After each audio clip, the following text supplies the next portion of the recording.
सत साहेब जय हो बंदी छोड़ की बंदी छोड़ शत्रु रामपाल जी महाराज के जो भगत भाई हो, ये ज्ञान अमृत षड्यंत्र का बीज पुस्तक एवं पीडीएफ फाइल एवं लिंक प्राप्त करने के लिए 98 280 72 914 ओम प्रकाश दास, राजस्थान के श्री गंगानगर से। भगत भाइयों, इस पुस्तक में संत रामपाल जी महाराज का टोटल जजमेंट फाइल है भगत भाइयों, और मैनेजमेंट RSS गुंडों का इसमें काला चिट्ठा है। तो तभी तो ये बोल रहे हैं कि इस पुस्तक को नहीं पढ़ना है। अगर आप भगत भाई इस पुस्तक को एक बार पढ़ लोगे तो आप सच्चाई से रूबरू हो जाओगे। और भगत भाइयों, ये जो 6 हत्या हुई है, 5 मतलब एक बच्चे की जो हत्या हुई है, इसका जवाबदार कौन है, किसकी जवाबदारी है? इन गुंडों से पूछते हैं, ये क्या बोलते हैं, सरकार का, हरियाणा सरकार। कभी बोलते हैं ये लीला कर रहे हैं गुरु जी। तो भगत भाइयों, ये RSS गुंडे, कबीर परमेश्वर बती ट्रस्ट के गुंडे और ये मुनिद धर्मा ट्रस्ट के गुंडे, इन लोगों ने 5 में एक बच्चे की हत्या की है भगत भाइयों। तो आप, मेरा एक रिक्वेस्ट और है भगत भाइयों, हाथ जोड़ कर प्रार्थना है कि जो ये अयोध्या में राम जन्मभूमि में जो भंडारा संत रामपाल जी महाराज के नाम से चल रहा है ना भगत भाइयों, उन लोगों ने 5 में एक बच्चे की हत्या की है। और आप उस भंडारे में भगत भाइयों भूल कर मत जाना। और मैं अब इसके आगे भगत भाइयों वीडियो लगा रहा हूँ, किन लोगों ने ये हत्या की है बच्चों की, इसका जवाबदार कौन है, सुनो वीडियो आगे। सत साहेब जय हो बंदी छोड़ की बंदी छोड़ शत्रु रामपाल जी महाराज की सुनो। हाँ, सुनो आगे वीडियो। सुरंग हो सकती। इधर 10 दिन से खामोश बैठी रही सरकार के मुखिया मुख्यमंत्री मनोहर लाल खट्टर ने ट्वीट कर कहा कि रामपाल और उनके समर्थकों पर बेहद संगीन आरोप हैं और जब तक रामपाल की गिरफ्तारी नहीं होती पुलिस का ऑपरेशन जारी रहेगा। इधर सीएम का ट्वीट आया, उधर हरियाणा सरकार के एक अफसर ने बयान देकर रस्म अदायगी कर ली। देखिए, आप कह रहे हैं सीएम साहब क्यों नहीं आए। सीएम साहब का सभी आज के समाचार पत्रों में मैंने खेद का बयान पढ़ा, उनके ही माध्यम से उन्होंने ही मुझे कहा ना कि हम जांच के प्रति है जो मीडिया के साथ हुआ। और आज मैं फिर एक चीज कह रहा हूँ, आप पर जो चोट मानती है तो मैं मानता हूँ वो हम पर भी चोट है। मीडिया है ते राष्ट्रवादी मीडिया है कि हमें अपना काम करने दीजिए, ठीक दिशा में जा रहे हैं। जल्दी से जल्दी माननीय मुख्यमंत्री जी अपने समय के अनुसार आपके बीच में होंगे। यानी मोदी के मनोहर लाल की नींद तो खुली, पर 10 दिन बाद जब 6 लोगों की जान चली गई। काम रही पूरे हैंडल करने में, सिचुएशन को हैंडल करने में गवर्नमेंट फैल रही कहीं न कहीं। देखिए, कानून व्यवस्था कायम रखना सरकार का काम है। तो सबसे बड़ा सवाल यही है कि इन बेगुनाहों की मौत का जिम्मेदार कौन है? रामपाल पर एक्शन लेने में मनोहर लाल खट्टर ने देरी क्यों की? क्या देशद्रोह के आरोपी बाबा को मोदी के मनोहर लाल ने बचाया? प्रशांत देव के साथ प्रशांत गुप्ता, हिसार, न्यूज़ 24।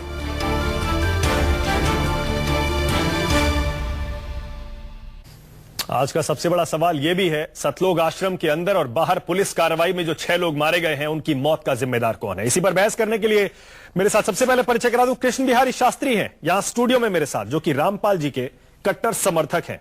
आता हूं एक सेकंड में आपके पास। बीजेपी से मेरे साथ GVL नरसिम्हा राव हैं, प्रवक्ता। कांग्रेस से हरियाणा में जाना पहचाना चेहरा कांग्रेस का किरण चौधरी हैं। यहां स्टूडियो में दीपा जी हैं, दीपा शर्मा, हिंदू महासभा की प्रवक्ता हैं और धर्माचार्य हैं। और यहां मेरे साथ स्टूडियो में विक्रम सिंह जी हैं, जो कि यूपी के DGP रह चुके हैं। आप सभी का स्वागत है।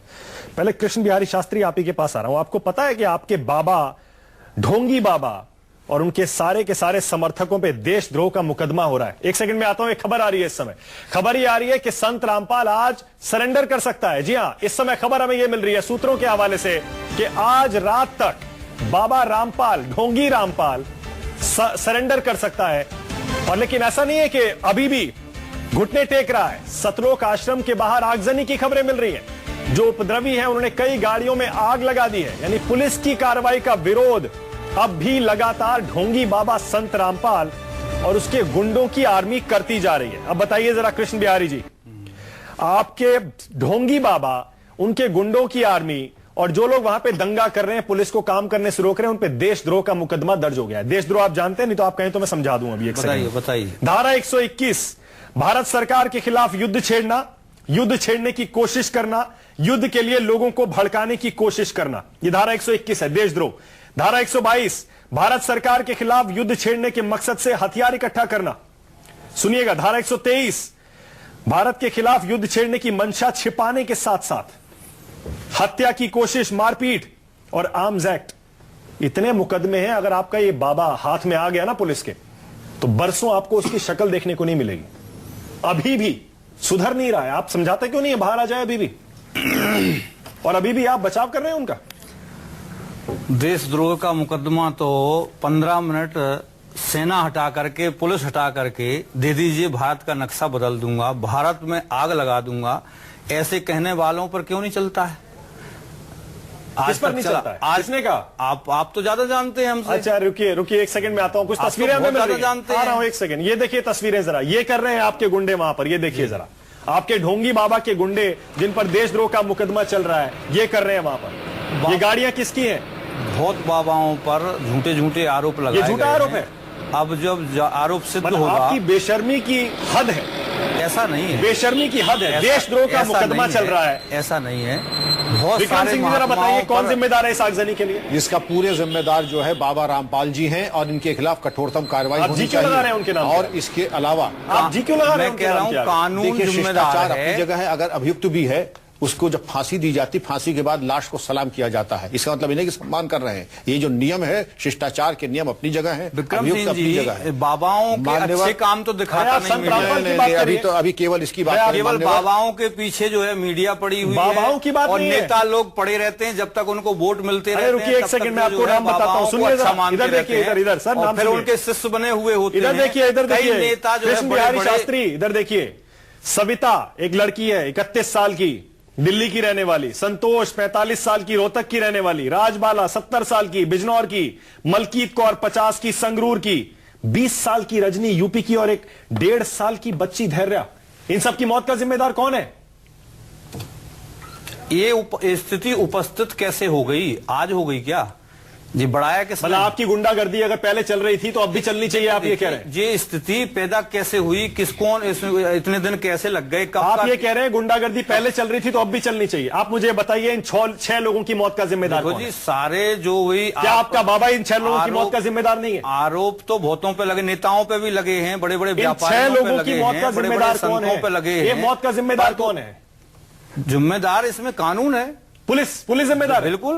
विक्रम सिंह जी, बेशर्मी की हद नहीं है। मानक जी, ये बिल्कुल ये कुतर्क है, इसमें कोई तार्किक शक्ति नहीं है आपके बयानों में। सबसे पहले आप ये देखें कि पूरा बाबा रामपाल ने गोलियां चलाई क्या? और रामपाल जी ने ऐसे हालात पैदा कर दिए जिससे कि गोली चली, या जो भी हालात उत्पन्न हुए, इसकी पूरी जिम्मेदारी सरासर रामपाल की और स्थानीय प्रशासन की। बाबा रामपाल ने क्या किया बताऊं मैं आपको? देखिए, कृष्ण बिहारी शास्त्री को बताता हूं। सुनिए, पहले सुनिए, फिर बोलिएगा। और मैं अपने पैनलिस्ट से भी कहूंगा, आप सब प्लीज सुनिएगा और देश भी सुने कि बाबा रामपाल, ढोंगी बाबा ने आखिर अपने सतलोक के इस आश्रम में, हिसार में क्या कर रखा है। रिटायर्ड फौजियों के साथ मिलकर वहां पर एक प्राइवेट आर्मी बना रखी है। गुंडे हैं उसमें, गुंडे, छटे हुए गुंडे। और पुलिस अगर गोली चलाती है तो बच्चों और महिलाओं को ढाल बना लेते हैं।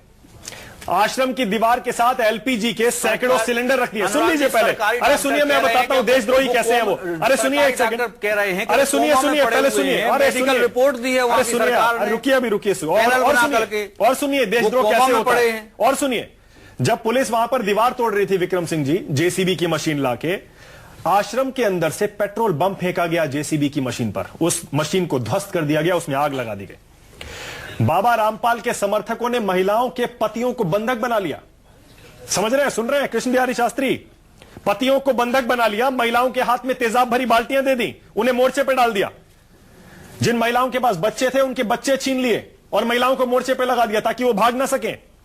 और सुनाओ आपको मैं, और सुनाओ। देखिए मानक जी, मैं, हाँ सॉरी, कृष्ण बिहारी शास्त्री, आपके पास जवाब नहीं है करना चाहूंगा ना, आपके पास जवाब है वहां की सरकार